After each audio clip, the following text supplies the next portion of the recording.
Segundo bloque de Universidad Noticias, ya está con nosotros Sergio Astorga. Vamos a analizar temas del ámbito internacional. Bueno, sigue siendo uno de los temas centrales la situación de Venezuela, pero también la crisis institucional que está atravesando en estos momentos Ecuador. En algunos minutos, nada más, nos metemos en esos temas.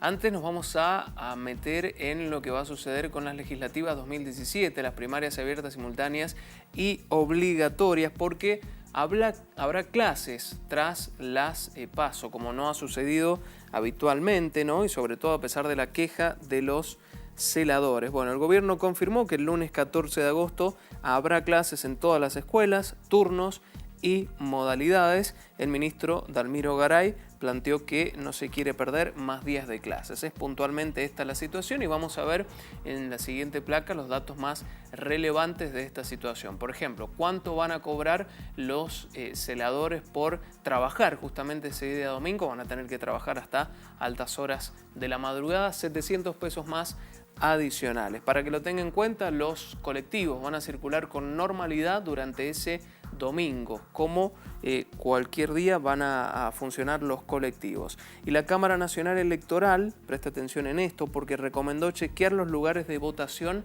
para las próximas elecciones. Se puede hacer inclusive a través de un mensaje de texto. ¿Por qué? Porque han habido cambios en el padrón electoral, entonces tal vez usted está acostumbrado a votar siempre en una misma escuela, puede ser que haya algún cambio. Chequear entonces en www.padron.gov.ar, allí están cargados los datos de cada uno de los ciudadanos habilitados para votar este próximo 13 de agosto y el lugar donde deberán votar. Dalmiro Garay, ministro de Gobierno de nuestra provincia, nos amplía más información respecto a las PASO.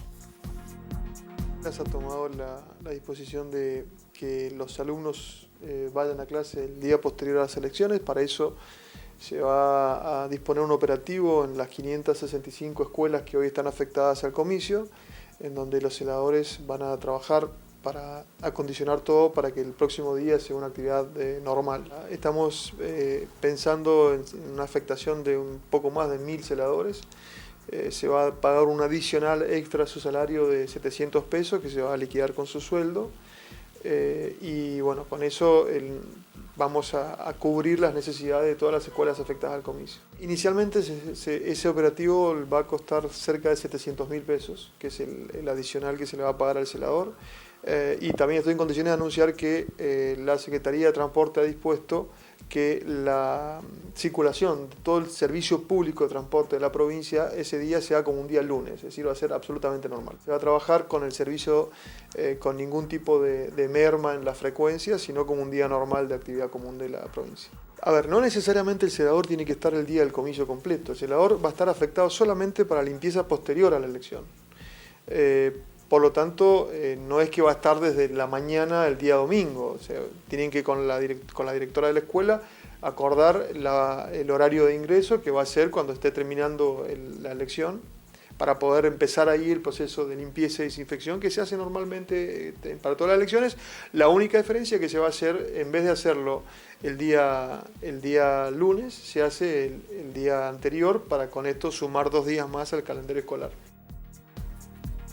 Bueno, la Dirección General de Escuela apostó a esta iniciativa, no perder más días de clases. El Ejecutivo Provincial apoyó y bueno, los celadores entonces tendrán que estirar un poquito más la jornada del domingo y por eso cobrarán 700 pesos más de adicionales. Nos metemos en el ámbito internacional de la información, como ya les había adelantado. ¿Cómo te va, Sergio? Bienvenido, gracias por estar. Hola, Lucas, buen día. ¿Podemos trasladarnos de alguna manera, como si fuera de manera virtual, a Venezuela y saber qué está pasando a estas horas en ese país? Hoy queda constituida la Asamblea Constituyente. Claro, efectivamente, se están dando 2 procesos. Por un lado, la instalación definitiva de la Asamblea Constituyente, que bueno, tuvo los congresistas electos, digamos, en esta elección del día domingo, y por el otro lado, una manifestación de la oposición que ha convocado a salir a las calles en contra de todo este proceso constituyente en Venezuela. No hay calma entonces, sigue el conflicto social en Venezuela. No, como decíamos la anterior ocasión, digamos, eran días y tal vez en cada hora que pasa en Venezuela es para analizar diferentes sucesos o situaciones, ¿no es cierto?, que se viven. Incluso, por ejemplo, ayer hubo un caso de unas personas en una moto lanzaron unos elementos explosivos a la Embajada de España. Esto causó, digamos, todo un revuelo local, pero también internacional. Hablemos del Mercosur. Este próximo sábado se reúnen los cancilleres y hay posibilidades de que finalmente Venezuela la expulsen del bloque.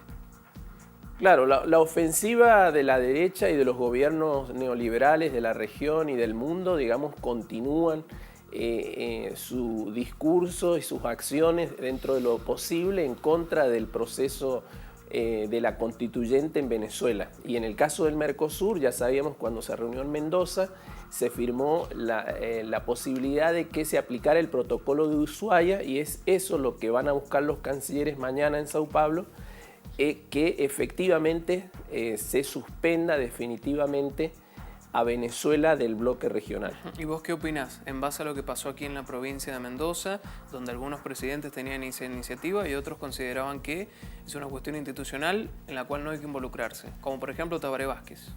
Claro, esas tensiones están presentes en el bloque, incluso a nivel mundial, porque también se ha pedido sanciones en el ámbito de Naciones Unidas y no ha proliferado porque hay muchos países que están a favor del proceso que se está viviendo en Venezuela.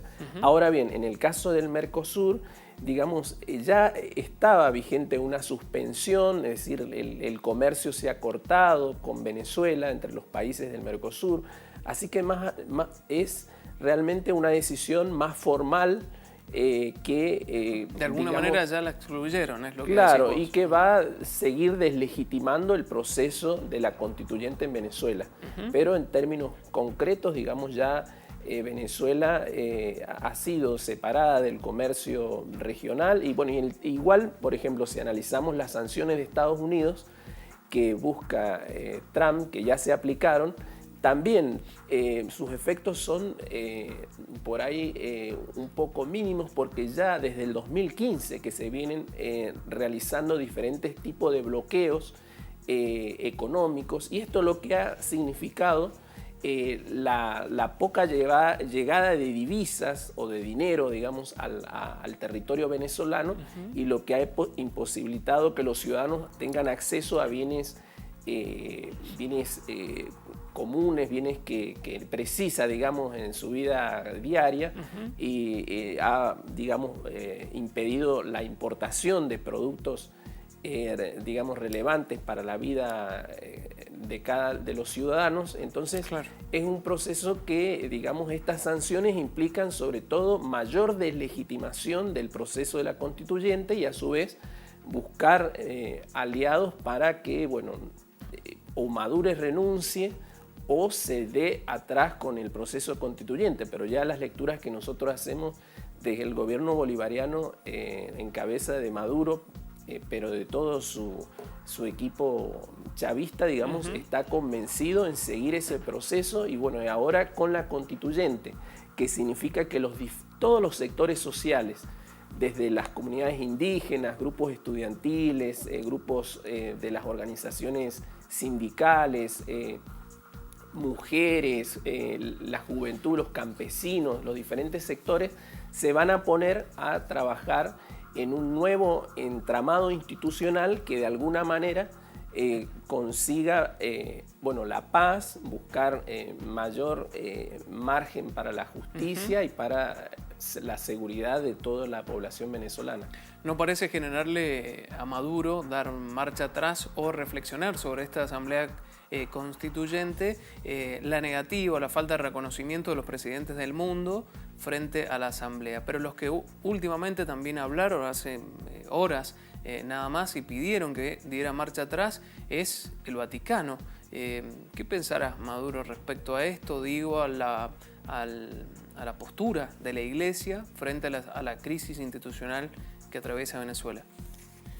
Claro, el Vaticano en principio estaba apoyando, digamos, el proceso que se estaba viviendo con la constituyente en Venezuela, pero lo que se ha notado después del día domingo, digamos, es que incluso, bueno, los medios de comunicación, sobre todo de todo el mundo, están siguiendo todos los actos de agresión, de violencia que se siguen perpetuando y se están incrementando.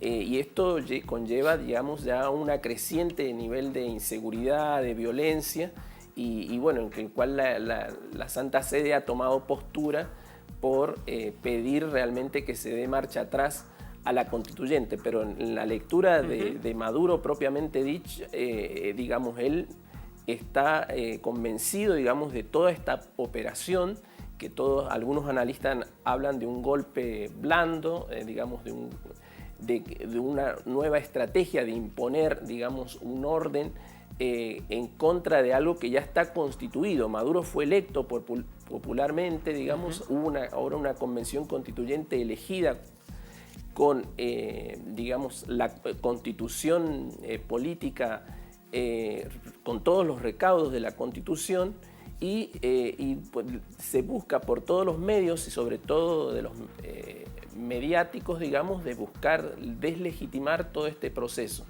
Lo que estamos seguros, digamos, que esto está abierto, que algunos analistas hablan ya de una preparación de una intervención. Recordemos que este panorama, como lo estamos viviendo en Venezuela, en un momento también se vivió casi la misma situación en cuanto a la presión internacional y de los medios de comunicación, de las grandes cadenas de medios de comunicación en Irak y en Libia. Y lo que sobrevino posteriormente fueron intervenciones armadas de la OTAN y de los grupos militares liderados por Estados Unidos. Entonces esto es muy preocupante para la región, digamos, todos estamos atentos, digamos, a este proceso que se está viviendo en Venezuela. Pero también hay, por el otro lado, se ha visto la oposición, hay sectores de la oposición que han empezado a dialogar, digamos, a tratar de buscar una salida negociada a esto, y entonces hay líderes de la oposición que han manifestado, por ejemplo, que van a participar de elecciones que creo que están pautadas para fines de este año, unas elecciones regionales.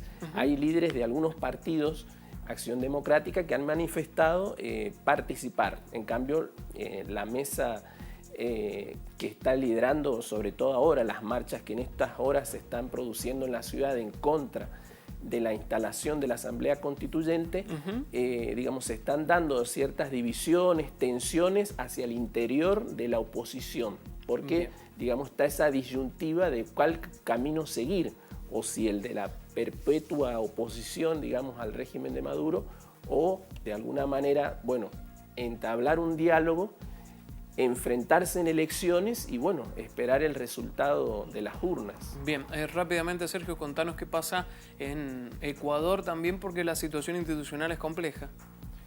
Sí, en estas horas también el presidente Lenín Moreno ha quitado de sus funciones al vicepresidente, y esto ha generado todo un choque institucional. Recordemos que la campaña electoral que llevó a Lenín Moreno a la presidencia estuvo muy cargada también de denuncias contra la corrupción, donde los medios de comunicación también tuvieron una presencia muy fuerte. Y lo que se ha dado a conocer, digamos, es unas denuncias donde el vicepresidente habría intervenido cuando él era ministro del gobierno de Correas en un proyecto petrolero en el Amazonas, y por el cual supuestamente él accedió a determinadas dádivas. Entonces, pero, digamos, por el otro lado se analiza, claro, es un proceso.